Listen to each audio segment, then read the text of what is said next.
So um, today's one of those reactions to the week that's gone by. Yeah, my week, as you know, has been full of floods at my mum's, um, and then mum had a fall and stoved her face in. Bless her heart. Um, Not literally, Sister Claire. If you're watching, she is okay.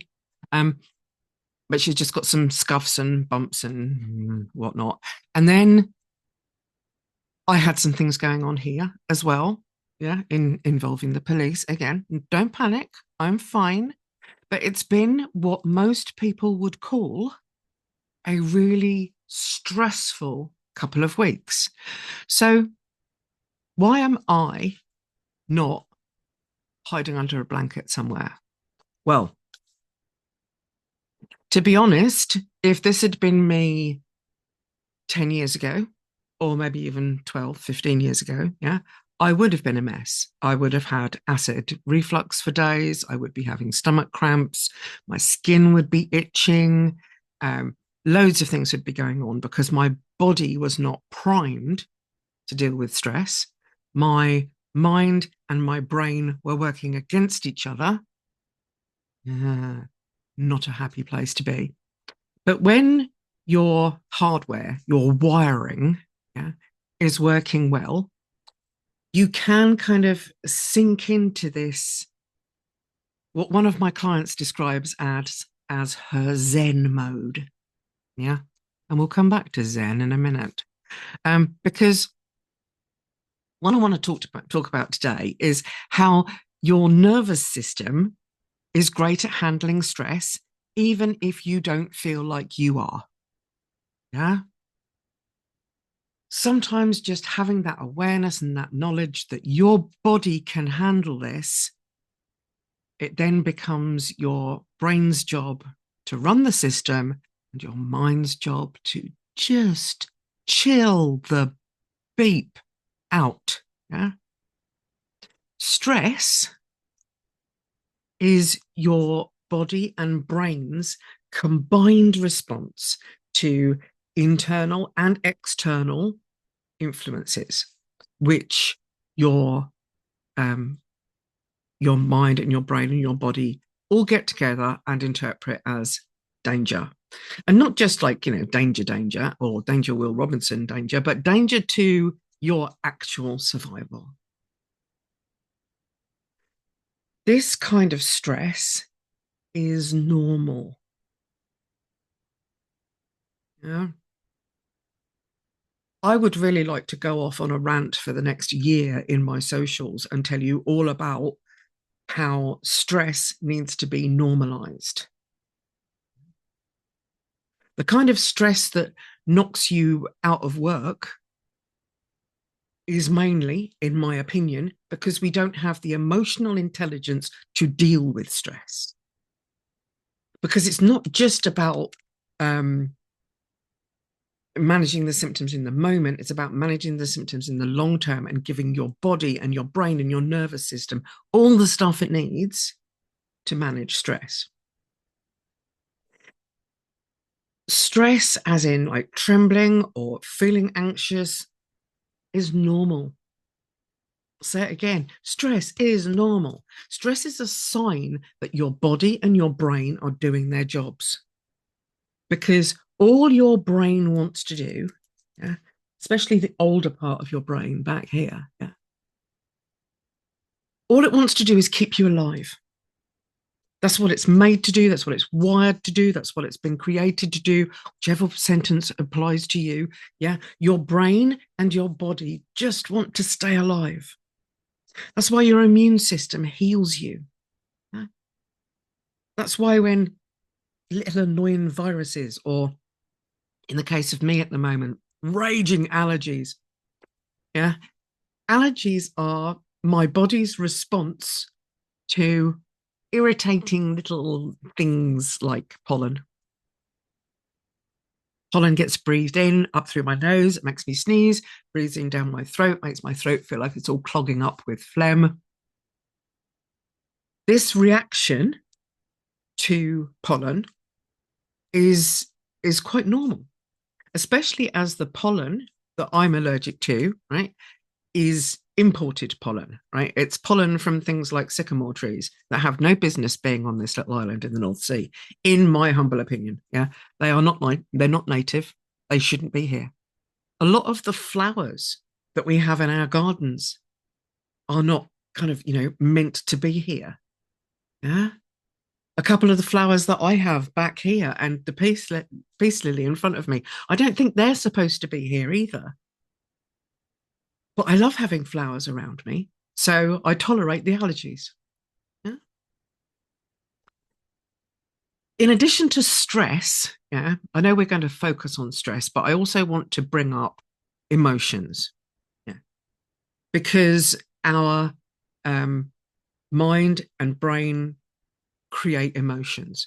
Emotions are, for the sake of being totally factual here, yeah, emotions are bursts of chemicals that your brain triggers in response to those same influences. Yeah. Um, a wonderful example that I'm stealing off of somebody, don't even know who now, somebody on the internet. Imagine for a moment, right, that you are standing right on the edge of a cliff and it's windy as you know what. Yeah. Some of you, not all of you, some of you are going to feel butterflies in your stomach and you're going to feel fear. Yeah. And that same burst of chemicals for people who, for instance, have 400 hours of flight time underneath their wings because they are not parachutists, abseilers, no, parasailers. Is that right? People who jump off cliffs for fun with wings. Yeah. Those people in exactly the same situation are going to interpret that same body feeling of butterflies, yeah, as excitement, as I'm ready. Yeah. So, for the sake of clarity, again, yeah, emotions are bursts of chemicals which are then interpreted by your brain to become like a feeling or a sensation that is recognized by your body. This burst of chemicals only lasts 6 seconds. Yeah. Which is quite a long time. But at the same time, it's quite a short time. And it takes, this is all researched. Yeah. This is not just me pulling figures out the air. It has been researched and proven that that burst of chemicals takes about 90 seconds to disperse through all of your body systems and then fade away. But only if you don't try to numb, bury, or avoid the feeling. Yeah. So 6 second burst, 90 seconds for it to move through your body. Because I have that knowledge, I know that when I get hit by one of those blasts of chemicals, I just need to sit with it.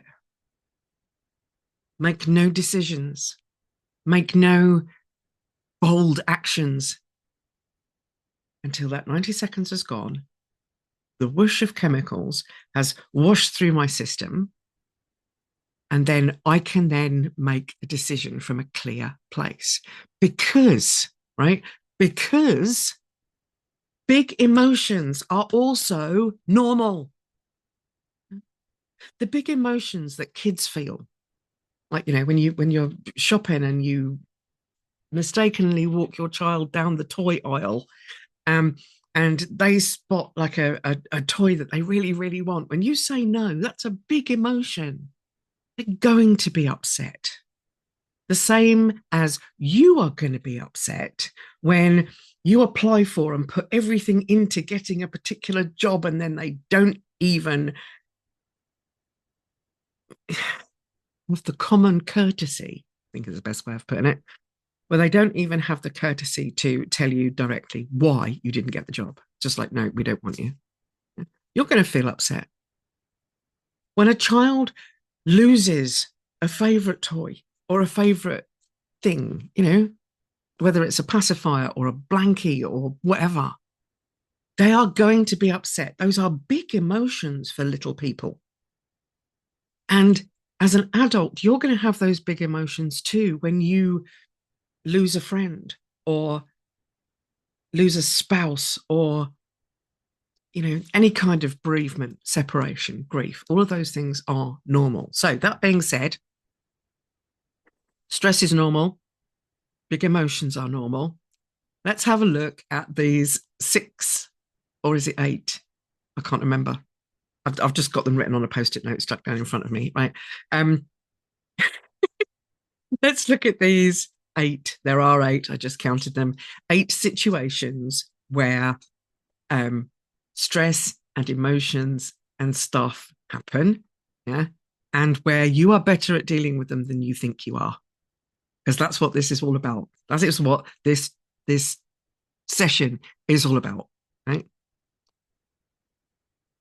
1, if you are the sort of person who has already pictured the worst possible thing that can happen, yeah, if your overthinking mind has gone down every single rabbit hole, this means that you are far less likely to panic when a crisis hits. Why?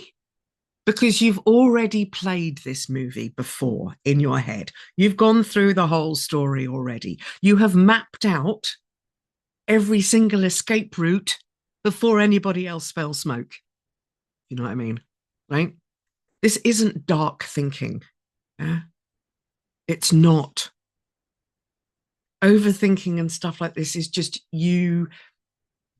it's your brain and your body working together to tactically prepare for whatever could happen. Yeah. So, yeah. Number 2, if you have already learnt how to drop expectations like hotcakes, right?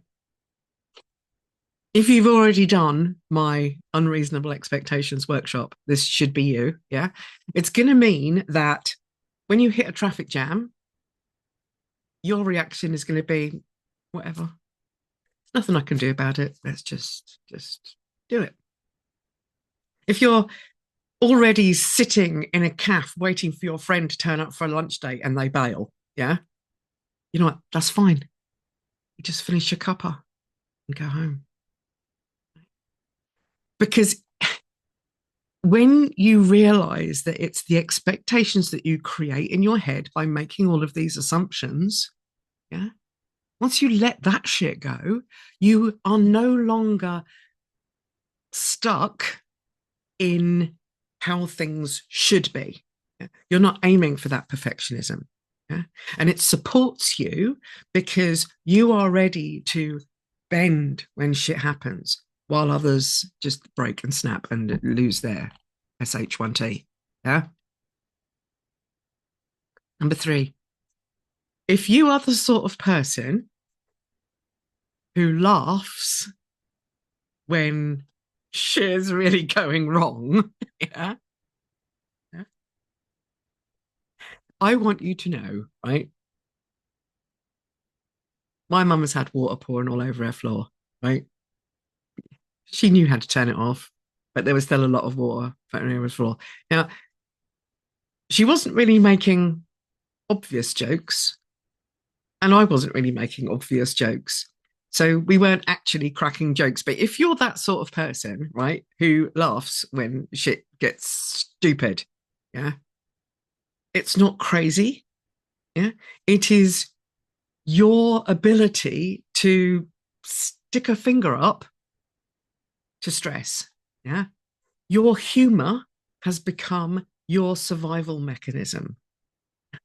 And it turns into your victory because you are the one who is not stressed and tearing your hair out, right? You're just having a little giggle and then you get on with it. You get on with whatever needs doing. So, again, if you want to crack a joke when it's all going tits up, crack a joke. Yeah, do it. Try and lift people out of the the crisis mentality, the over analyzing, the oh, what's the word? Catastrophizing. That's it. Catastrophizing. If you make a joke, it can really stop people from catastrophizing around you. Okay. I know this hay fever is mad. And yes, I am taking medication for anybody who wants to volunteer that recommendation. Right. Number 4. If you are the sort of person, because there are sorts like this, trust me, I don't think many of you are. I'm not. If you are the sort of person who can meditate without fancy apps, right? I think it's probably about 10%. My guess would be between 5 and 10% of people can meditate, completely empty their minds and think of nothing without fancy apps. The rest of us, we have to play little mind games, like allow the thought to come into the station like a train and then leave again. Or some people prefer to think of their thoughts as, cars driving past. Or even a couple of my dear friends work in postal services, and one of them at least, he says that when he's trying to meditate and a thought comes in, he thinks of it like a letter. So he picks it up, looks at it, says, yeah, that's a worry or a distraction about work, and puts it in that slot. All right, this is a distraction or a worry about my family, and puts it in that slot. Yeah. But there are a few people out there who can meditate without these kind of tools. Yeah.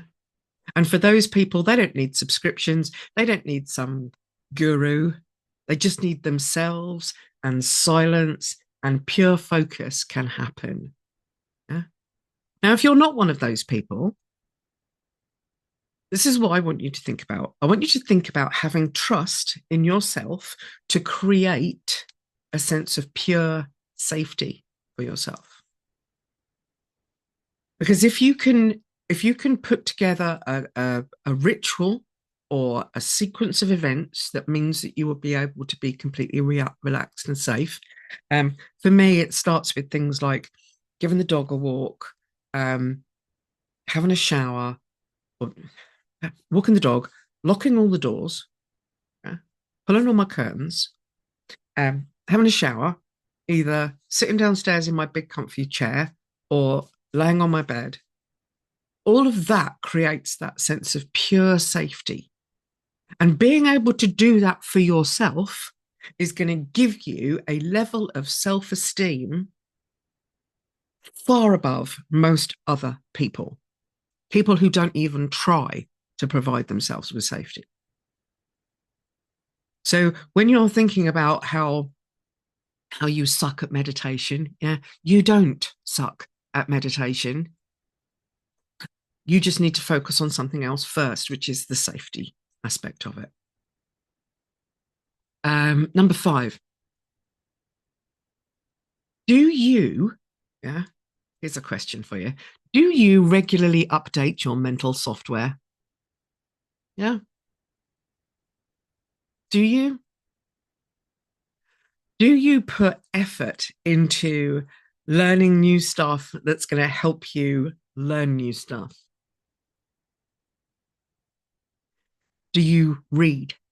Do you, when I'm not really much of a reader, I do have lots of books, but I listen to them. Yeah. If you take whatever steps work for you to regularly update your mental software, then when life hits you and hits you hard, you're not going to be the sort of person who's going to be sitting there going, oh, poor me, why is this happening to me? Yeah. Instead, you're going to ask, which of my beliefs needs deletion? Yeah. You're going to be able to calmly look at the toxic thoughts that are rushing through your head mid-crisis and let them go, because they're not helpful. You can look at them with that cold certainty that thought, not helpful, that thought, not helpful, that thought, that's helpful. I'll think about that. Yeah? So by by continually seeking out that self-improvement, that I'm running out of words today. If you're doing that, touch up to your mental code, actually, better still, most people don't. Right? Let's look at it from that angle. Most people don't even try to do any self-improvement. They are so busy mopping the floor that they forget to turn the tap off. Yeah. They don't realize that they're giving all of their power away. Their power and their choice is to turn the tap off. And that choice should always be yours. And if you're a client of mine, whenever you feel like you don't have any choice, you come to me and you say, right, here's the situation. I feel like I'm being bulldozed. I don't feel like I have any choice. And then I can help you by doing one of two things.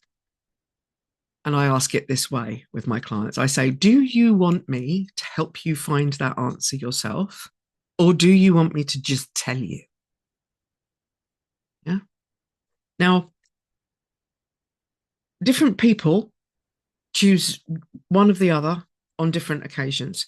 Sometimes I have a client, a man who sometimes goes, you know what, I think I already know the answer, but I just want to check it with somebody.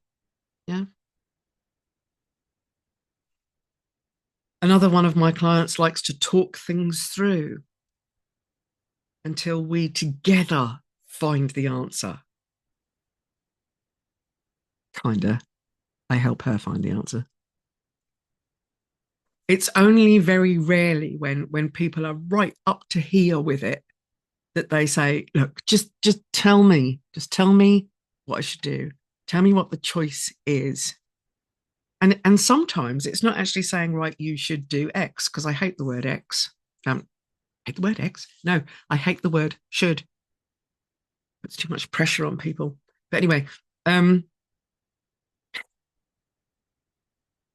thing is, right, let's slow down my racing mind.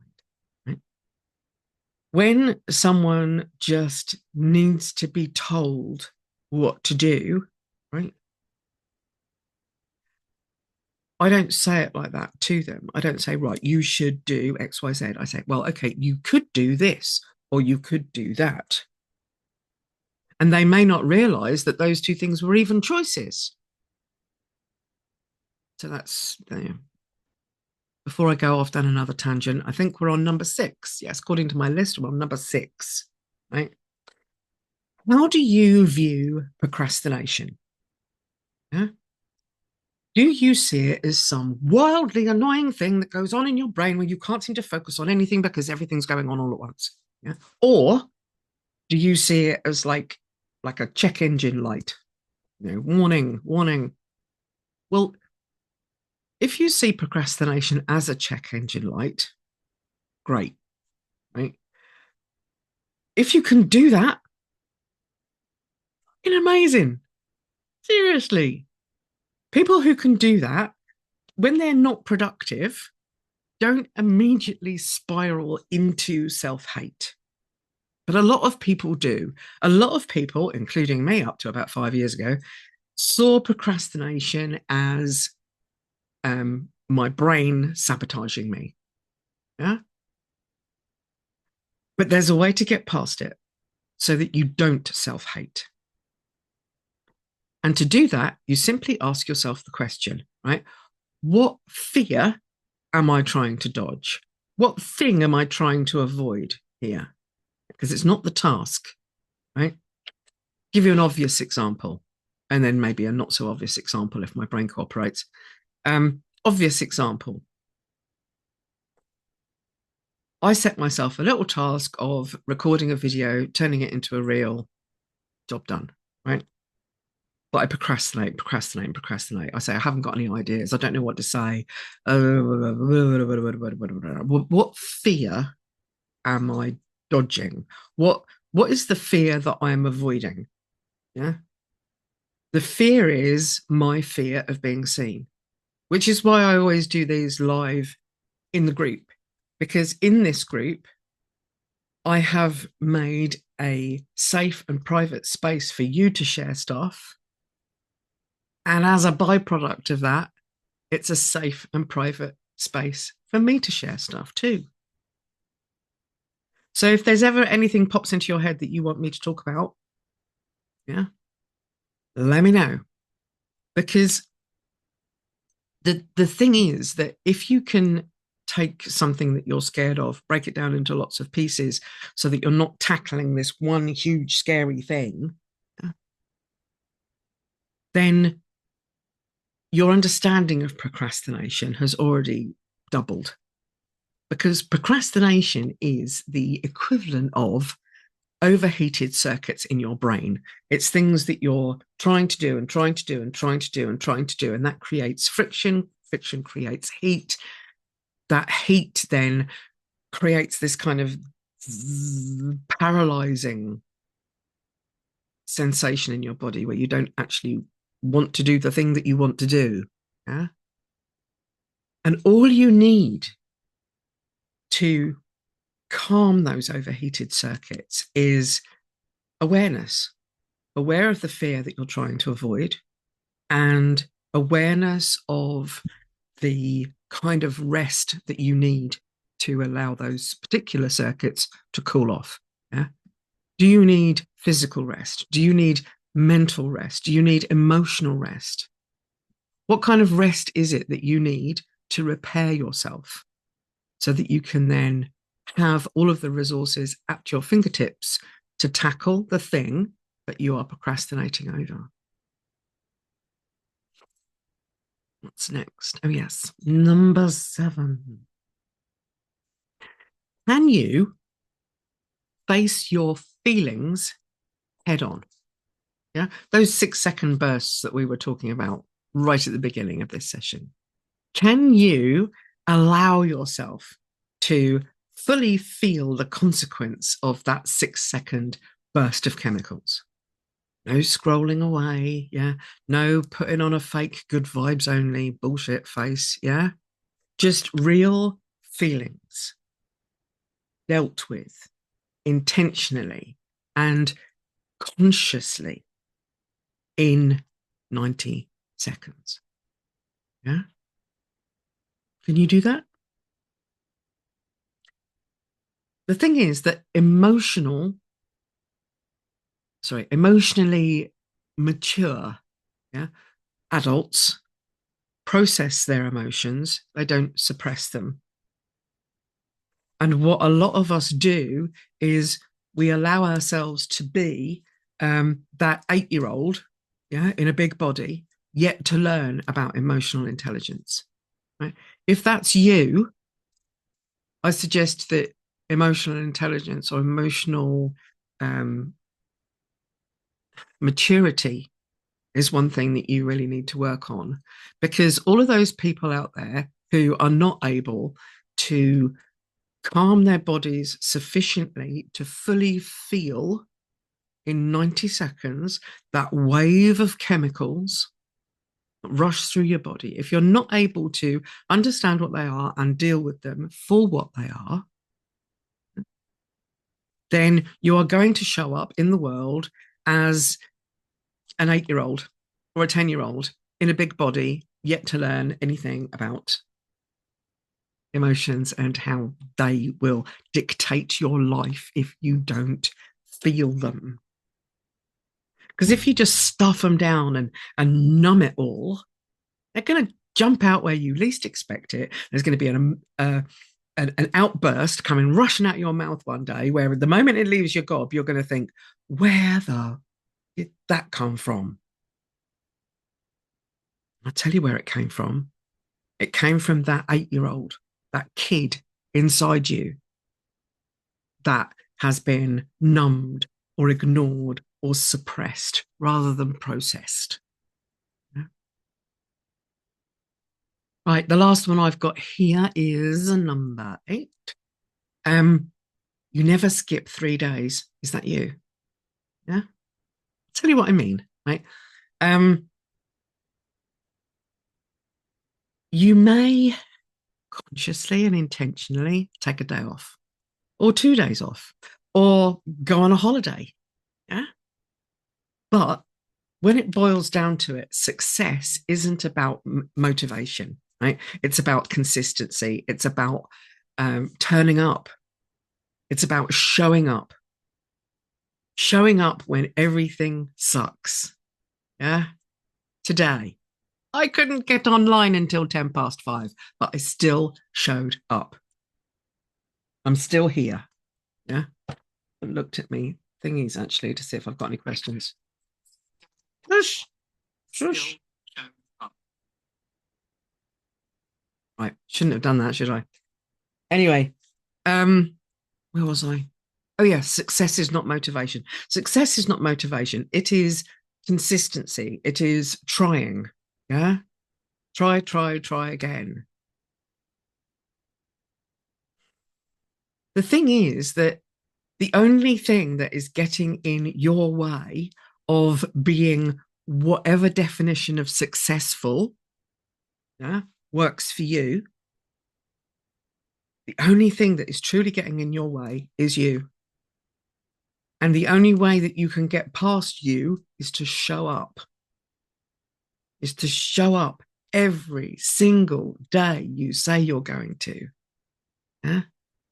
And I have found over 15 years of research that by far the best way to show up is to purposefully create habits, not just a to-do list, because a to-do list is a procrastination afternoon waiting to happen. Yeah.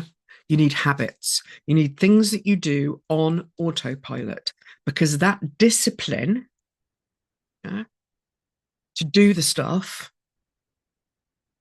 beats chaos and willingness every step of the way, all the time. And this is where I will talk again about this Zen place that my client talks about, because great stress managers or great managers of stress, yeah, are not Zen masters. They are quiet warriors who chip away at it, chip away at it, chip away at it. This is why that I say things like, I will support you to become the woman that I know you can be, with two things: fire and compassion, right? I will light a fire under you. And I will also understand when you need to step away. I have a client at the moment who, bless his heart, it is such a lovely, lovely man, but he's taken on too much and refuses to back down from it, because he sees that backing down from it, he sees that as a failure. He sets himself ridiculously high standards and gets there a lot of the time. But when he doesn't, I mean, he can meet a target 99 times in a row and just smiles, right? But on the one occasion when he doesn't, on the one occasion where he feels he is doing less than he knows that he is capable of because he's done it 99 times in a row, yeah, that's when he really, really picks on himself. And he can get quite nasty. And the reason why he can get quite nasty is because he's been taught how to do it. He's been taught how to create shame in himself. He has been taught how to blame himself. He has been taught how not to tolerate a single mess up by his dad. And that man was probably taught it by his father, by his father, and by his father. But the difference is that what this client of mine is doing is he's learning that having high standards is not a problem, right? It's only a problem when you beat yourself into 7 shades of blood and guts and bruising when you don't meet them the one time. These quiet warriors, these stress managers will get triggered by a pitcher of water rushing across the floor. They will acknowledge that 6-second burst of chemicals. They will then take 90 seconds to think, okay, what is it my mum needs? Is she actually asking me for any help right now? She knows how to turn the water off. Is she actually asking me for any help? And to be open enough to listen for when my mum asks for help, because I don't rush in anymore. Yeah. And it's not that I'm being heartless or that I'm being wacky or weird or whatever other word you want to use, right? None of that is what's going on, right? What it is I have created a boundary with my mum where I will listen to all of it. Yeah. I will listen to 50 emails in a row complaining about XYZ. But I won't jump in and fix anything until she asks me to, because that empowers her and empowers me. Do you see how that works? If you don't get it, please put a question in the comments. We have a question. Just a second. Claire says, sometimes I get triggers. I get triggered. I sit with it, wait, process it, but then I continue to be triggered. I'm referring to a situation like a disagreement or a fight with my spouse. I'm having trouble with the repetitive triggers. I get exhausted and give up processing. I end up feeling the need to escape. Okay, there's several things going on in this, Claire. The first one is great awareness to realize that you're being triggered by the fight. Yeah, not necessarily the person, but the fight. Yeah, that's good. The repetitive nature of it, yeah, where it keeps cropping up and keeps cropping up, is the thing that's tiring you, because each time you process it, it takes effort to do that. Effort on your part, by the way, being the effort of an emotionally mature woman who realizes that there's actually something there. It's a trigger within themselves that they need to stop and sit and process. Yeah. When you give up processing, yeah, oh, dog. When you give up processing because you're exhausted, it's because you're not giving yourself the right type of rest. Yeah. There's different types of rest. There's not just sitting in front of the telly with your feet up. Yeah. That could be a variety of physical rest. But it sounds to me from the way that you have worded this, and please do correct me if I'm wrong, right? But it sounds to me like the way you've worded this is that you're actually being mentally tired out, yeah, by the repetitive triggers. So you need some mental rest. Right. Mental rest is achieved by doing something, right, that is active and uses your brain and uses your senses, but uses them in a mindless way. Yeah? You hear a lot of talk about mindfulness, doing things mindfully. Yeah.